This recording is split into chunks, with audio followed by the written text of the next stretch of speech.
How did it feel just to be out there, and how did your, knee feel after playing 20 minutes? Obviously a great feeling of being out there, being back with my guys. And the knee felt great, feels good. Obviously just check on it tomorrow, see how it's feeling recovery-wise. Hey, Rob, can you explain what's been going on with the knee? Where's the pain? What's been happening? Yeah, it's just swelling a little bit, stiffening up on me a little. Taking it day by day, spending a lot of time with the trainers, obviously, throwing a lot of scenarios at it, see how I respond. Feel like you're going to be able to play in this next game, or is it just wait and see? Like I said, we usually wait till the next day to see if it's swelling or anything. Like I said, though, coming out of this game, no doubts in my head. I felt good playing. Rob, does the travel affect it at all? It seems like coming off of plane rides. I don't know. It might, but like I said, we keep doing everything we can, to make sure I get out there. And what determines it for you? Is it just a pain tolerance thing, or is it what you're able to do on it? Not necessarily pain tolerance, because once you have an injury, it's rare that you feel no pain, so it's just reading if I'm limited to doing certain things, so I don't want to have a lot of limitations when I'm out there. Obviously, you back is a big difference, but why were you guys able to get off to that start that you did tonight? Honestly, because we lost last game, I feel like that's how every team is. We need to work on being better, in that aspect. We shouldn't have to get punched in the mouth to respond. That's just my opinion, but proud of my guys, how we did respond. Obviously missing Smart. Keep saying it. Shout out to D White again. I feel like his energy at the beginning of the game, he set the tone for a lot of us. And then what made the difference on the boards? It was drastically different as well. Just upping the effort and everything. We felt like last game they destroyed us, obviously on the board. So we just wanted to up the effort all around. Rob, what was your kind of following up what Abby was saying? What was your mindset as a team defensively coming into this one? And what did you like that you guys did so well defensively, especially in that first quarter? Covering for each other, being in our spots, being where we were supposed to be. Last game, even though I didn't play, I noticed the slip-ups that we had on the defensive end, and it's where we hang our head at. And as far as energy-wise, the loss obviously played a big part of the energy going into this game. But, being without Smart, offensively and defensively, is tough on us. Going back to a shout-out to D White, I feel like he took that challenge. And Rob, in this game, what did you guys do right to eliminate the paint, especially in the first half where the Heat were held to about 3 shots right around the rim, and you guys are really eliminating that area? Just going back to the last question, being where we're supposed to be, when we're supposed to be there, not reacting late, trying to slide over late, you know what I'm saying? Sticking to the defensive plan and holding each other accountable, being able to take criticism, keep pushing. Against Milwaukee, the Celtics didn't really lob it to you very often, using the dunker spot you usually are. In this series, what is it about the way Miami defends, whether it's Lowry or their guards under the rim, or just the way they play zone, that allows you to be a weapon that way? Yeah, just taking advantage of mismatches. You may have one on the wing, you may have one on the block. It's just they're giving us reads. We got to make the right play.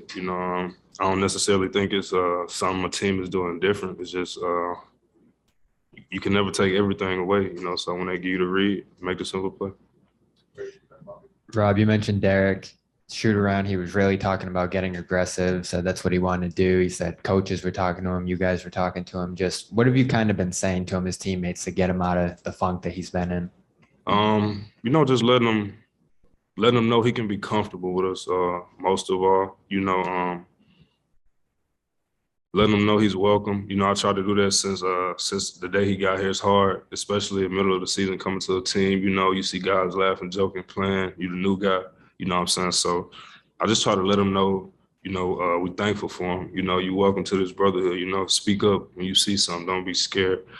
And like I said, man, I feel like he set the tone for us defensively early in the game. What kind of things do you have to do to make a guy feel comfortable? Is it just talking to what goes into that? Man, it's just reaching out. Everybody need a shoulder to lean on sometimes. So just reach out as much as possible. Man, I may just ask him what he ate for breakfast every morning. Little stuff like that. Yes. Speaking of Derrick, did you know he was going to name his son Hendrix as well? Yeah, so that's the first thing he told me when he seen me. Like, he just kind of walked up to me like, "Hey, bro, I'm sorry." But it's a nice name. So. Is this the first time your son has been to a game? Oh, no, this is like the third game. This is the first time he been on the court. He actually should have been asleep, but. How nice is it? How cool is it to share these moments with him? I'm just thankful, doing something I love to do, obviously, even though he don't know what's going on, just having him out there, create memories for him to look back on, be like, my dad did this, my dad was out there, I was out there. So. Wrap it up right there. Thank you, Rob. Kind of shoot around this morning about how he wanted to be aggressive, and he went out there and scored the first 7 points. What kind of things did you see him doing? What kind of things were you guys telling him just to kind of get him out of that funk he was in? Just to be himself. Obviously we knew that how important this game was. And everybody just had to come out with a different sense of urgency to start the game on both ends of the floor. Rob was talking about just trying to make him feel comfortable in Boston. Have you kind of noticed at times just him, being passive and just being tentative since he got here? And, in what ways do you just try to encourage a guy like that? Obviously, Rob been dealing with some knee things. So just keeping his spirits lifted and his confidence high and everybody just being there for him. Because we know how hard he works and how bad he wants to, be out there to help us. And obviously, how much we need him and things like that. Jayson, when you guys have gotten in trouble in this series, it's been when Miami's been able to speed you up and get into you and turn the ball over. How much of a focus was that coming in tonight to try to take care of the ball? I think you only had 3 in the first half and none in the second quarter. Yeah, we had 24 turnovers last game. We really felt like that. That's why we struggled a lot last game. And that was obviously something that we talked about in film and things like that.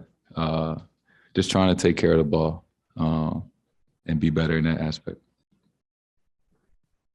Jayson, what's the last 48 hours been like for you? You were obviously disappointed after your performance in game 3. Did you talk to anybody that you usually don't talk to? Did people console you? What was the last 40 hours like when you have a game like that? Right after it's tough, right?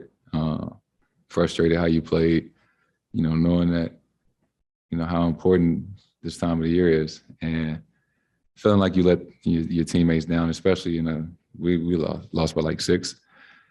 But I think I do a really good job of, after I sleep it off, regardless if I have 10 points or 46 points, the next day is the next day, and whatever happened. I'm a big believer you can't change what happened. So, the last 40 hours have been cool. I watched some basketball, ate, it's just a normal day. Obviously I was ready to get back to play, but, I didn't doubt myself. I know how to play basketball, and regardless how many points I scored, just trying to come out and help us get a win, that was just most important. Jayson, how much does Ime have to do with you guys being able to bounce back like this? And just you guys seem to really have a great deal of trust in him. What is it about him that gives you that trust in him? I think just building a relationship, throughout the season and the ups and downs that we've had, that all brought us a lot closer. And, just grinding it out. Everybody stuck with each other throughout the season, even in those tough times early on. And even when we lose games, he does a really good job of just, obviously, telling us what we did wrong and what we need to do better. But, making sure everybody believes in ourselves and the group and getting ready for the next one. His directness and his transparency, that's been here from the beginning. Do you like that consistency when? Yeah, he holds everybody accountable from the top to the bottom, and open door policy. Do the same with him and the coaches, and I think that just great for the group and what we're trying to accomplish. Hey, Jayson, you were 14 for 16 from the line. How much of that was just the flow of the game, and how much of that was a focus on your part just to get to the line? I think just being aggressive, right? Obviously from last game, whether it was for myself, teammates on the defensive end, just have a different burst of energy for myself. And it led to, free throws and finding other guys for open shots and things like that. Jayson, how do you bring the same sense of urgency to Game 5 that you did to get this game after a loss like the last one?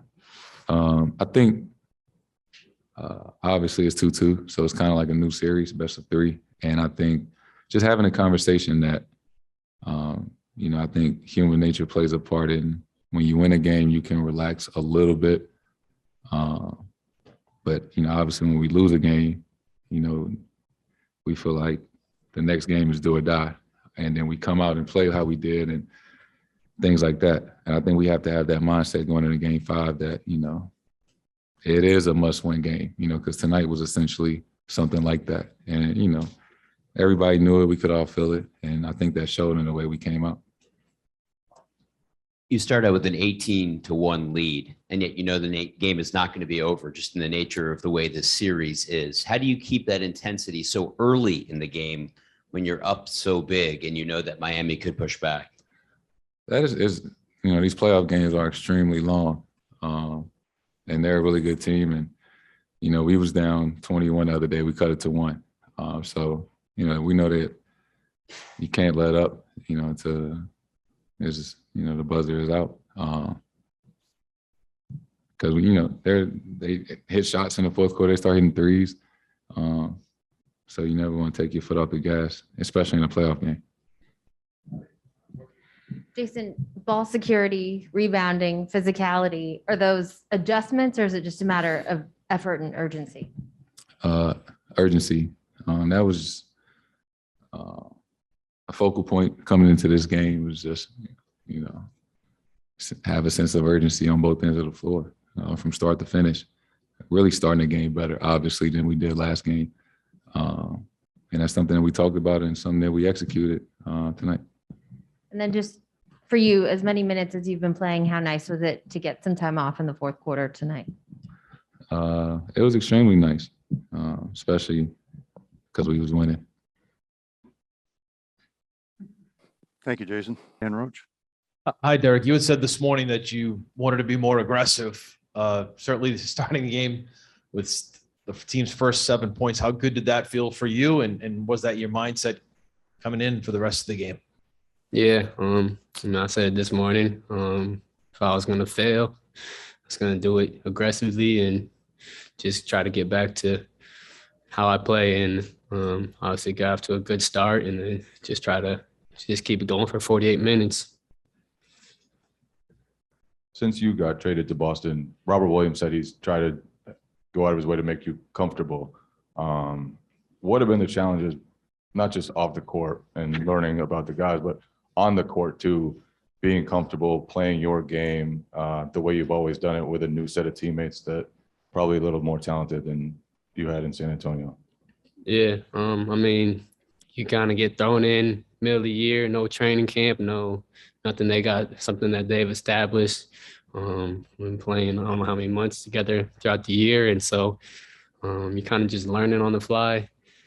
Try not to step on any toes, which kind of sets you back personally. So time to time, you just kind of step back, and then but the team has done a great job of just being like, no, just be you. Smart said it to me this morning.